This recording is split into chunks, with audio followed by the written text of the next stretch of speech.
నాన్న క్యారెట్ తీసుకో. సరే. జాబ్ లో జాయిన్ అయ్యి 1 month అయింది కదా నాన్న, శాలరీ ఎప్పుడు వస్తుంది? మంత్ ఏంటి కదమ్మా, ఇంకో 2 days వచ్చేస్తుంది శాలరీ.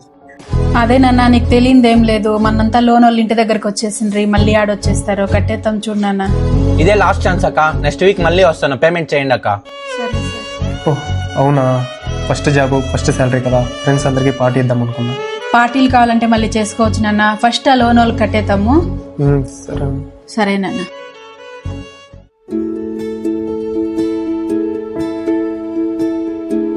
యశ్వంత్, టార్గెట్ కంప్లీట్ అయిందా? సార్ అయిపోవచ్చింది సార్, ఇంకో 4 hours లో అయిపోతుంది. మంత్ ఎండ్ కదా, టార్గెట్ కంప్లీట్ చేసి ఇంటికి వెళ్ళు. Okay sir.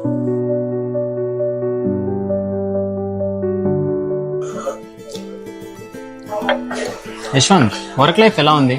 వర్క్ లైఫ్ మచ్చా ఏముంది మచ్చా, ఓవర్ టైము, పెండింగ్ టాస్క్లు, టార్గెట్ కంప్లీట్ చేయాలా, ఇవి వర్క్ మచ్చా.